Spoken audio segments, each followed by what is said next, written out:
All right, hey, welcome. So I want to go over the basics of what the internet can do for your business and kind of explain all of the terms and components in plain English so that it's very clear how this all works. Because I know a lot of things are kind of overwhelming when it comes to internet marketing. So to start off, I believe that having a way of acquiring new customers and maintaining your relationship with them via the internet is the single most important tool your business can have. And while I know it may be overwhelming to learn all the techie terms and the enormous platforms, my goal is to make it simple and easy for you. So in this presentation, I'm going to give you a bird's eye view of how internet marketing works and the different ways you can use it to expand your business. Now, before we begin, I want to be completely transparent about why I'm offering this course, which contains information that I've spent years and thousands of dollars to understand for free. First, I plan on turning this into a paid course later, after getting some feedback. So you're basically my beta tester, so to speak. Also, I offer digital marketing services like web design, funnel building, and online advertising services, and I'm hoping you'll give me a chance to help your business once the value is clear and you understand how all this works. Also, I've downloaded and purchased hundreds of digital marketing courses, and they all seem to assume a lot of knowledge or get into minute details on things that you really never plan to touch yourself. And I'm not going to do that here. So I think, or at least I hope, I'm filling a void in the market with this course. Now, before we begin, it's really important to understand this basic concept. And this key concept is know, like, and trust. Basically, people only buy when they feel they know, like, and trust the offer and the person or brand providing it. So we need to do everything we can to ensure a trustworthy image, proof, and deliver as much value upfront as possible to prospects before asking them to buy. Now, we do this by intentionally creating valuable content on the web and using intelligent strategies to put this content in front of prospects who would get the most value of it. Then, within the content or after they've seen it, we make an offer to move to a further stage of relationship with our brand. So let's go over the stages of relationship. You'll find a million definitions and terms and flowcharts on this topic, but let's make it as simple as possible. First, people start unaware. They start by having never heard of your brand or product and not likely even knowing they have a problem that needs solving. Then they move into what we call problem aware. So they start to learn about the problem that your product solves, but not necessarily about the solution itself. Then they become solution aware. They become aware of the type of product or solution that you offer, but not necessarily of your company or your specific offering. Then, if you do your marketing right, they become aware of you. And they basically get to know your brand and what you have to offer. And after that, they start to look for a deal. They start shopping for the right offer to solve their problem in their mind. Now, so in other words, and we can go over this a couple of different ways, right? So in other words, they have no idea they need something. Then they discover they need to solve something. Then they discover a potential way to solve it. Then they discover your ability to solve it. And then they determine which product or service they wish to purchase. Or if we want to make this even simpler in terms of what you have to do, you have to make them aware of the value of what you offer. Then make them aware of the value of you and that they can trust you to help them. And then you need to make it clear that your offer is the best value versus the other ones that they could be looking at on the internet. So with that in mind, if you understand these stages of how people have to become aware of what you have to offer and really get to understand it, you care, you're there, they can trust you, that you offer this value, this solution better than anything else that they can find, and it's really clear that you are a trustworthy brand and you really do have this offer for them, then you're able to make them buy. But you need to get there, which usually involves multiple steps of different systems like advertising or publishing content on social media or sending emails and things like that. And those are the kind of things that we're going to go over, basically how those strategies work. So the first thing I want to introduce you to here is basically how internet marketing works on a kind of flow chart or general level. And you may understand this already, but I just want to be thorough. Now, this is an overview of what we call a direct response funnel. And direct response basically refers to using media to directly influence a prospect to take a desired action. And when we're talking about a funnel, we're describing a series of interaction points designed to get the prospect to take the desired action, such as buy something. So I'm going to break down this funnel. Don't get overwhelmed by the little ghetto flowchart graphic here. Don't worry about that. We're going to go through how this all works step by step in a second. But you keep hearing this term funnel, and I want to kind of give you an overview of what the marketing funnel is and how it looks on the internet. And so this is kind of the big scary graphic of the different goals, of the different stages of the funnel, and what kind of content you may use and how it works. But I'm going to break this down for you, so don't be scared of this. So the first step here is the awareness phase. We call this the top of the funnel. Basically, we're talking about people that don't know you yet. This is getting people to become aware of your brand and what you have to offer and the value of what you have to offer. So we get people in this phase using things like advertising or being mentioned in major media or getting referrals from other people you've worked with. So the goal here is to increase the awareness of what you have to offer, grow what we call retargeting lists, and we'll go over what all this stuff means in a second. Increase engagement with your brand, getting people to keep looking at your content and the things that you're publishing and looking through your website and things like that. Grow website traffic, so get more people coming to your website and within your kind of sphere of influence, and start to generate know, like, and trust. As we talked about, it's important to generate that sense with the prospect for them to be willing to purchase.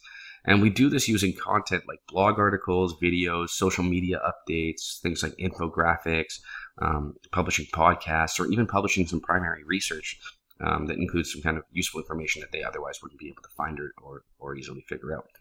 So this is what we call the top of the funnel. And the traffic that we're dealing with here, and by term traffic, we're referring to people who are browsing the web and visiting a particular page or piece of content. So basically the people that are visiting your information here. We're talking about cold traffic, and that's a term that we use to refer to people that are completely unaware and people that wouldn't have any kind of sense of relationship with your brand as they're interacting with this content in the first place. And then I did mention the term retargeting. And so that's a process of tracking how visitors interact with your website content or other online media such as ads, and then targeting advertisements directly to those individuals based on their history of interactions. So if they visit your web page or a particular page on your website, we can actually track which pages of their website they have seen, which pages they haven't seen, which advertisements they've seen on different platforms like Google or Facebook and something like that, and what they've done with those advertisements. Have they clicked? Have they made a comment? Have they watched a certain portion of a video that you published or something like that? And based on that behavior, we can put people into a bucket of they have seen this, they haven't seen this, they have done this, they haven't done this, and say anyone that meets that criteria, we want to show this ad to. So that helps you keep engaging with people who may not otherwise come back and look at your content because they haven't given you their contact information, and they may completely forget about your brand in the first place. And then we also mentioned infographic, which may not be familiar to some people, which are basically just images designed to be eye-catching that illustrate useful information such as statistics. You've probably seen them on the web. They're just kind of like a funky laid out graphical version of a bunch of statistical points and information. So the next step here is what we call the evaluation stage, and we also refer this as the middle of the funnel. This is also the kind of traffic we call warm. They've interacted with your content before. They've kind of seen your brand before. They're not a customer, but they're starting to figure out who you are. They're becoming aware of you, so they know who you are basically. In this case, our goal is to increase the email lists. If you want to build email lists to send people content and basically be able to market to them without the cost of advertising, which is always a good thing. Grow retargeting lists. So like we talked about a second ago, creating those lists of people that have seen a certain article but haven't purchased a certain product. We started to grow those lists so that we can advertise to them to push them along that process. And then of course at this phase we want to start acquiring customers and increasing the amount of trust that they have with our brand. And we do this using educational resources, useful things, software downloads, discounts or coupon clubs. We can do things with surveys or quizzes. And we can even do things with a webinar. And of course, a webinar is just a live or pre-recorded online event where a presenter provides a seminar to attendees using online video streaming and chat technology.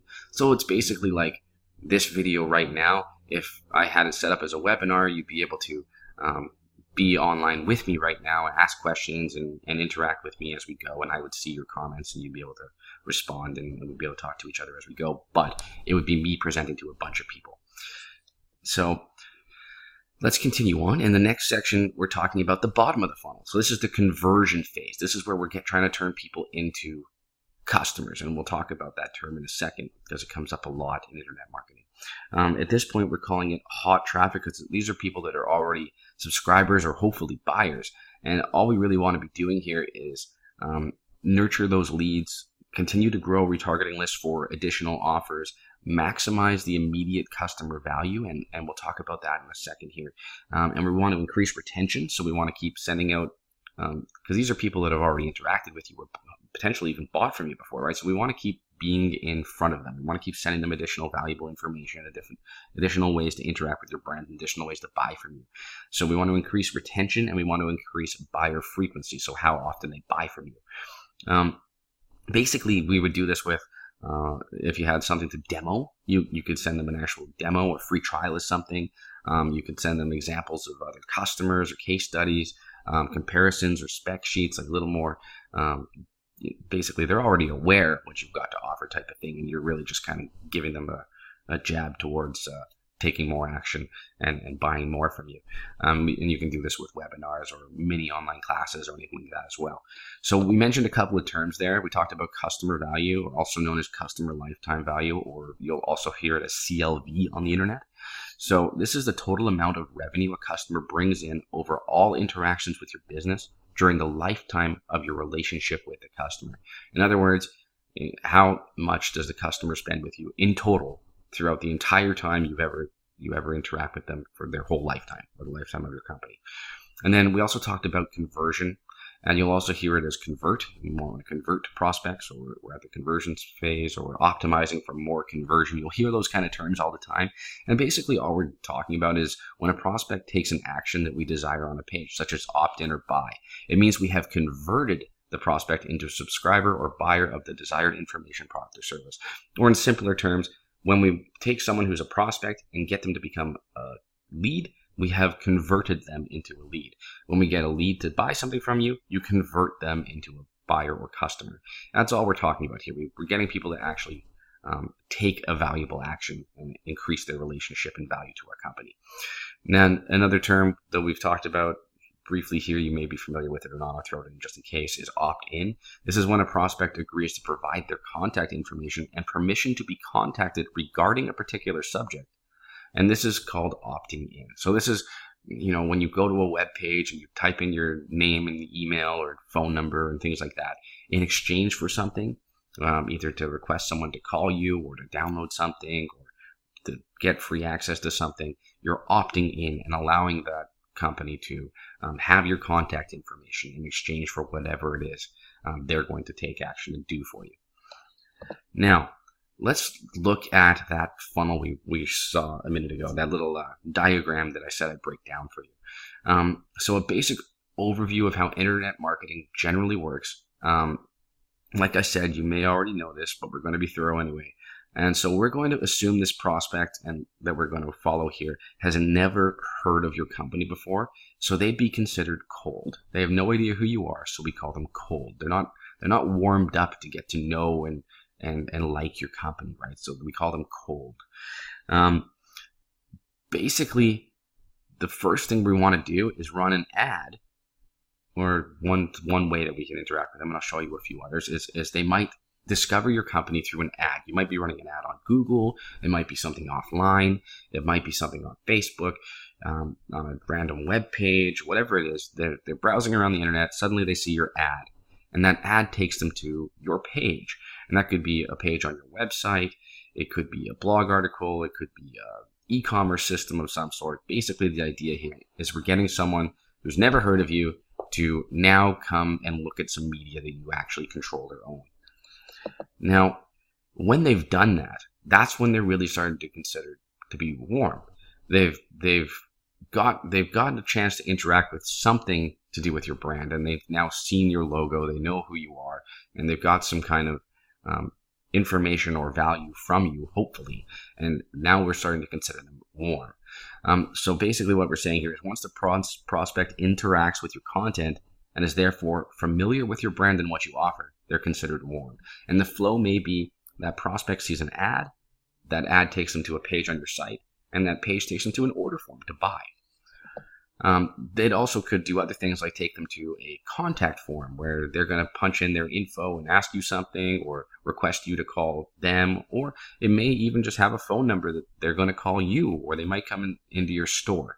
The idea here is that this funnel is taking someone from not being aware of you to engaging with some of your content and then doing something to move further into a relationship with your business, so purchasing or talking to you or something like that. Of course, another way that people may discover your content or discover your page, discover your brand is through search. They may be on Google or Bing or another search engine and punching in something, and a page from your site shows up, either because it's Google or the search engine considers it relevant and valuable for the searcher, in which case it'll show up in the search results for free.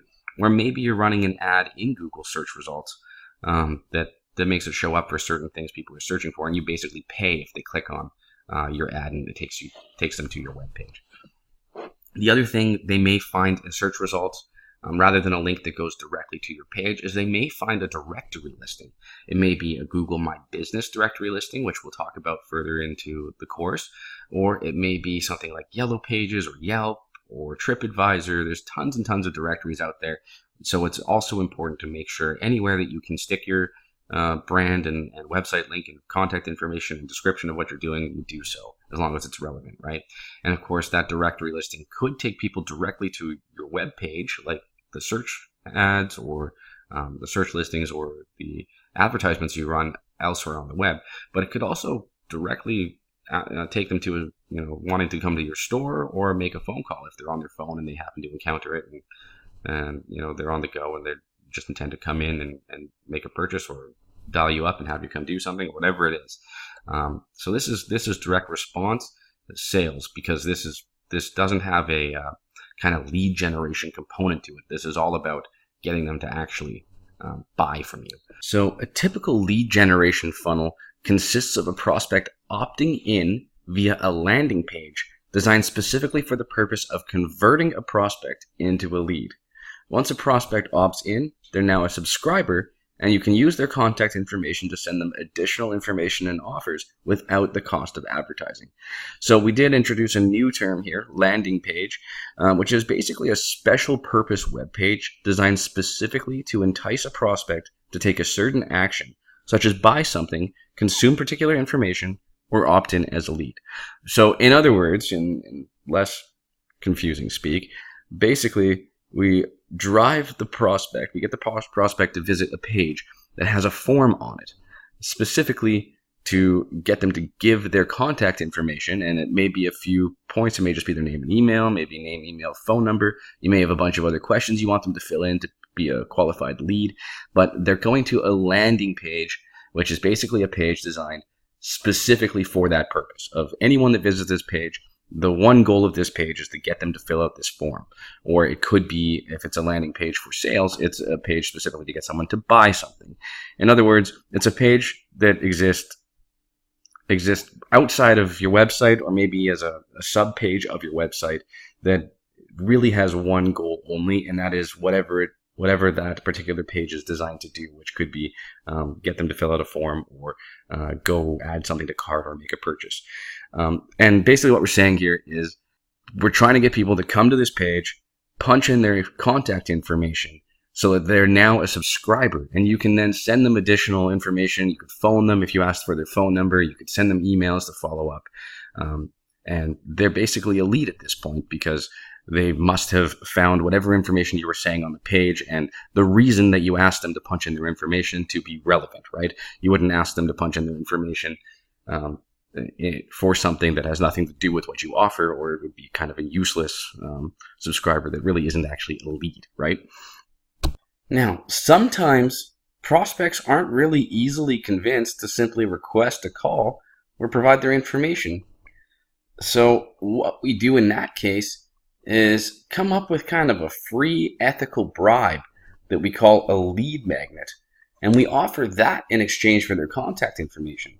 So the lead magnet is usually something that's really highly related to the topic of what's for sale, and usually it's delivered with something like an automatic email when the prospects opt in. So if we take a look at the little funnel design here, the prospect comes from either an advertisement or search or referral or something else, and they wind up on that landing page. And that landing page is basically promising this lead magnet, which could be a book, a PDF, that could be a video series or a single video, or it could be a series of emails or a Google document or a spreadsheet or an infographic. It could be anything you think is valuable enough that people would be willing to enter their contact information to get from you, and that you think that if they consume it, they would feel you delivered good value to them. Because remember, we got to build that know, like, and trust. So one of the first things we want to do is make sure when people are opting in, they're getting a lot of value in exchange for that contact information.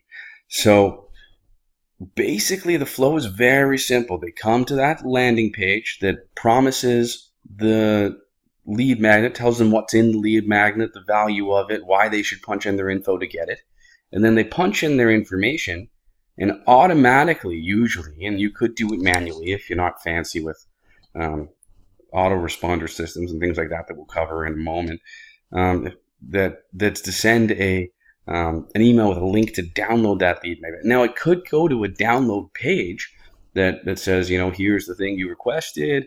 Thank you for requesting it, and could even make a pitch. By the way, if this information is useful to you and you're serious about this topic and you'd like some additional help, click here to buy this or give us a call or whatever, right? But basically, after they punch in their information, they're taken to a thank you page. It says, hey, go check your email. We've sent you the lead magnet to your email, whatever it's called. You wouldn't say lead magnet, right? We sent you the ebook on, growing the best apples or whatever it is. And on that page, you may make a pitch. You may say, hey, just like on that download page I mentioned a second ago, by the way, if this content's useful to you and you'd like some help with this topic, or, hey, we have this product that'll make this even easier, go check this out, or whatever, right? So the idea here is to immediately acknowledge that they took an action that was positive. They gave you their contact information. Let them know how they're going to get their lead magnet. Give them a way to actually go get their lead magnet. And then if you want to, you can go right ahead and make an offer and say, by the way, and then give them some reason to interact with you even further. And so just to formalize that term lead magnet, basically it's a piece of content, a PDF, video, audio file, series of emails. Doesn't really matter the format, right? And it just has to deliver value to the prospect for free in exchange for their contact info. And really, we want to make it as high value as possible. I'm never worried about giving away the farm, giving away too much info, anything like that, unless the information's overwhelming.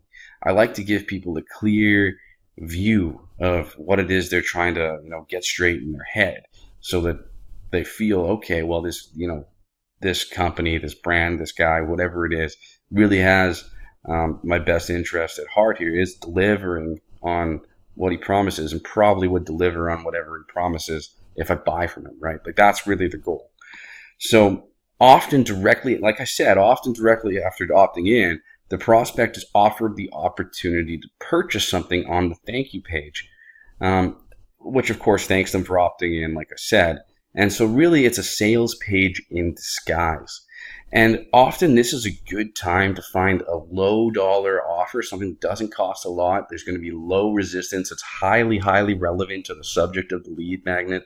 And you kind of want to make it seem special. Like, this is a one-time only type of deal. So this is usually touted as one-time only, also known as a one-time offer or one-time only offer. And you may see the phrasing or the word spelled out as OTO when you're browsing around on the internet marketing forums on the internet there. So basically the concept is very simple. The prospect discovers this offer either through an ad or from your website or from searching or whatever. They wind up on this opt-in landing page where they're either promised a free lead magnet or they're literally just said, for us to contact you because we're so special and you obviously want us to contact you, punch in your info. And then they wind up on that thank you page, which is like, thanks for giving us your info. If there's a lead magnet, here's how you're going to get it. And here's some of the value of it. And by the way, here's something I've got for you that I think will help based on the current, proven interest they have by wanting to download the subject of the lead magnet or submitting their form with whatever promise was made at the beginning of it, right? So now, one of the things here is it's also common to have what we call an autoresponder. And I mentioned this before and I said I clarified, so we're going to. And that's configured on an email service provider, also known as an ESP, which we'll go over in a second, to automatically send a series of dripped emails to the new lead if they don't take advantage of the offer on the sales page. These emails are designed to bring the visitor back to the sales page or a variation of it, if you want to get fancy, to complete the purchase of the offer. So the flow, it looks very similar, right? So the prospect, they find an ad or search, whatever, they wind up on this opt-in landing page. And then they punch in their information, go to that thank you /sales page in disguise.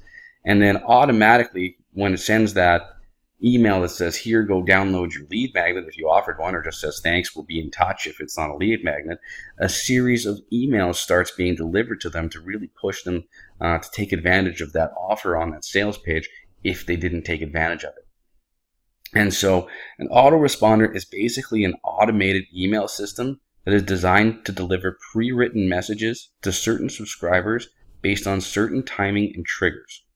And I mentioned dripped. And so basically, dripped is when a set of emails or other content is set to be automatically released to a subscriber at a certain interval. It is referred to as being dripped to them in that case, like droplets of water rather than a stream or pool. They get one email on day 1, one email on day 2, another email on day 4, another email on day 6 type of thing.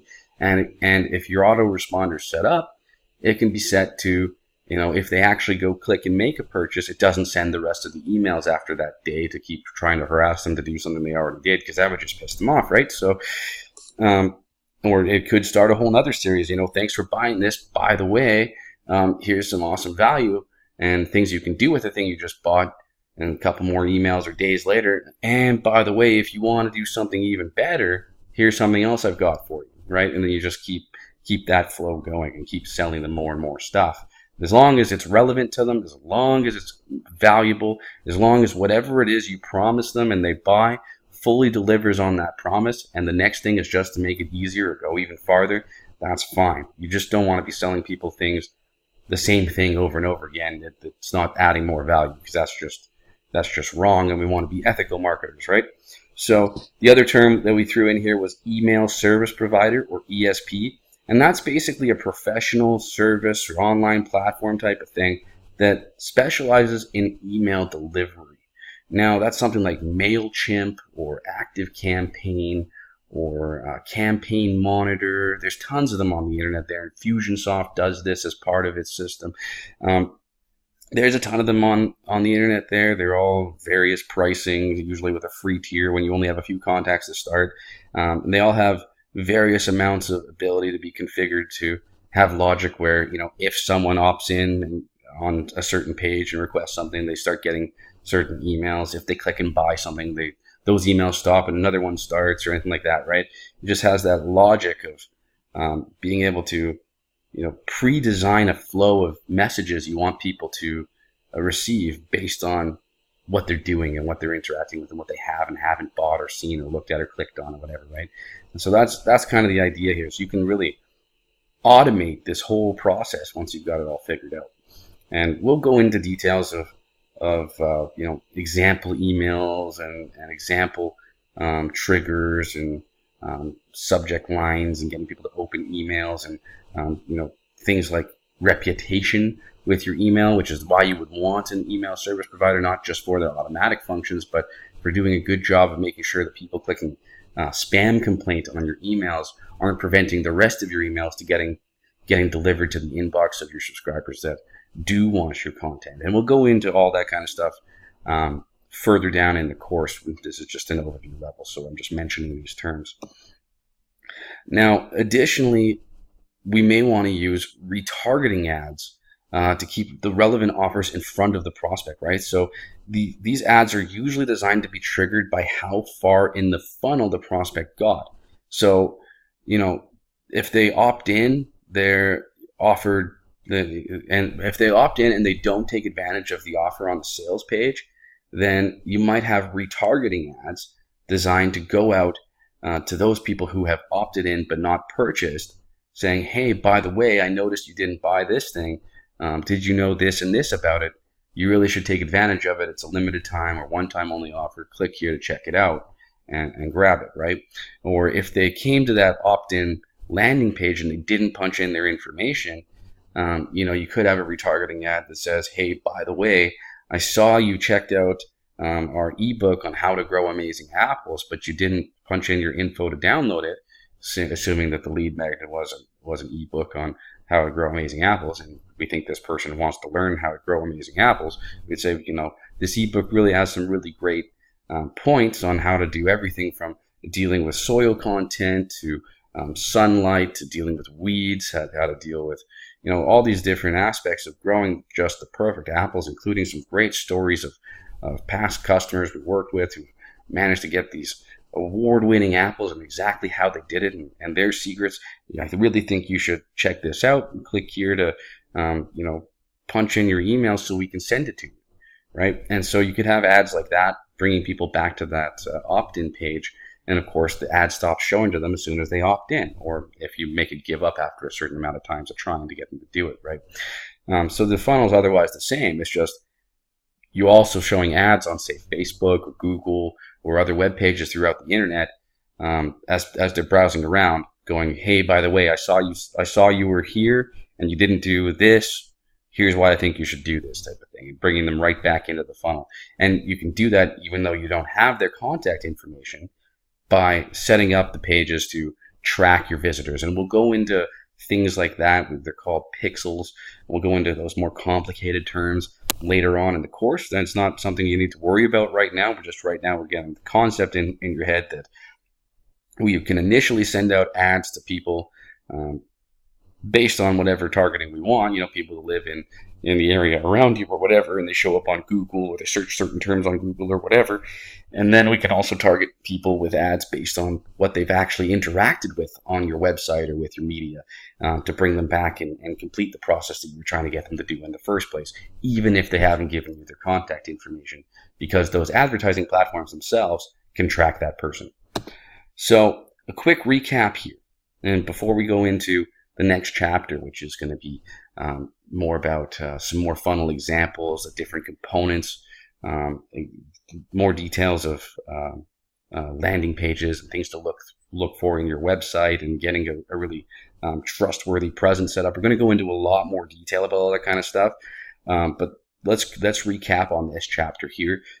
So internet marketing in general is about making new prospects aware of your brand.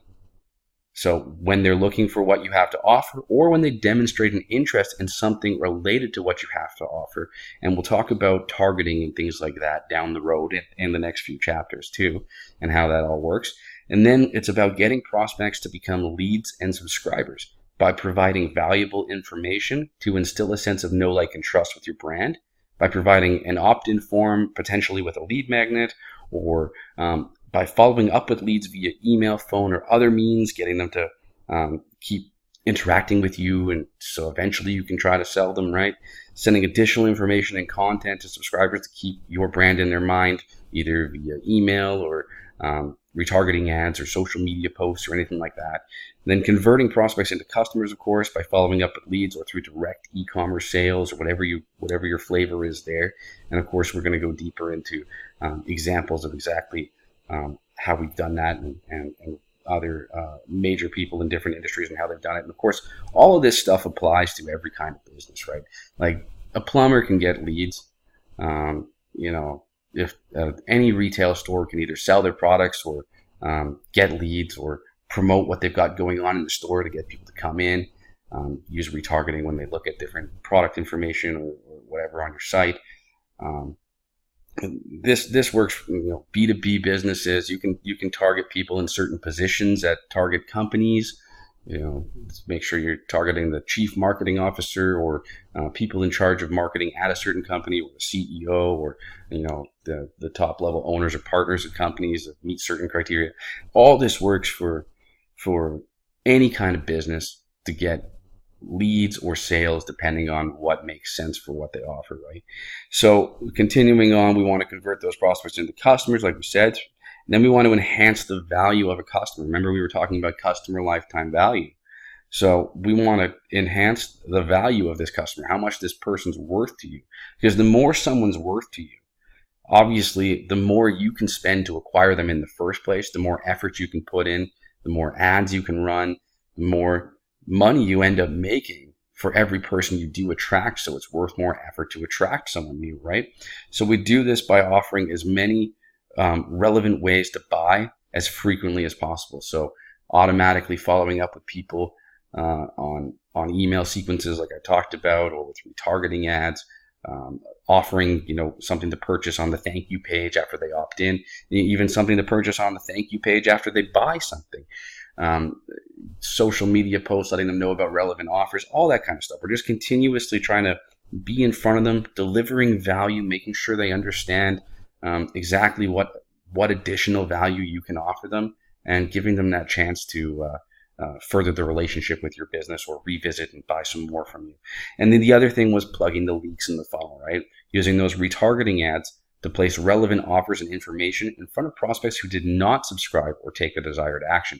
So like I said, if they go to that opt-in page and they don't punch in their info, or they read some of your blog articles on a particular topic and they don't wind up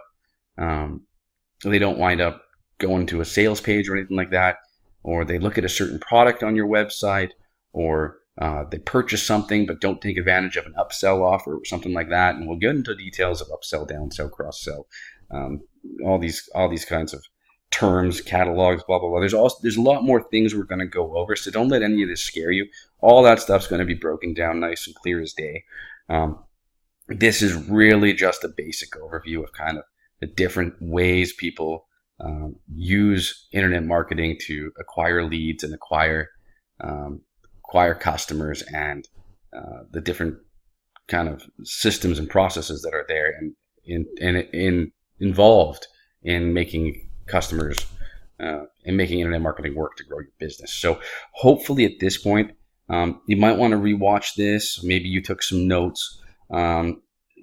Go through and make sure you understand the terms so far, and these little flows make sense to you of how people are coming, cold, they've never heard of you, and then they see an ad, or they find you in a search result, or they find you on a website or somewhere. They come to your page, and then either you're asking them to become a lead by punching in their contact info, or buy something, and then following up with them either with email or phone calls and retargeting ads and things like that. They keep making more and more offers and sell, right? So but it's all about making sure that these people who've never heard of you and have no reason to believe that you're a trustworthy company on the internet, there's no reason for them to believe that if they give you their money, they're going to get what you're saying. They don't have any reason to believe that until you build that level of know, like, and trust with them. And that's why we always want to deliver value.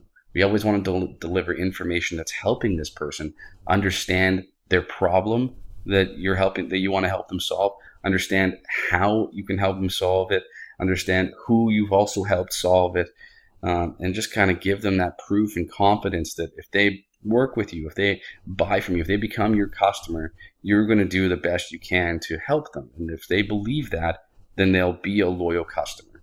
And that is the key. So like I said, that's the end of this chapter. We're going to jump into the next chapter, which is going to be breaking down more of getting an actual trustworthy, really strong presence on the web, and all the components and parts and what you got to do to really make sure when people do see your ads and they do look up your company, that they go, okay, yeah, I see that they're a trustworthy company. They're clearly legit and I should take a look at what they've got to offer me, because that's really an important foundation step before we move into things like driving more traffic or people to your website, or running ads, or worrying about things like search engines and email marketing. And because if people don't trust you in the first place, if they can't find you and prove to themselves that it's worth interacting with you, then they're not going to. And everything else you do is kind of useless. So that's where we're going to leave off here, and we're going to pick up with that exact foundational stuff in the next video.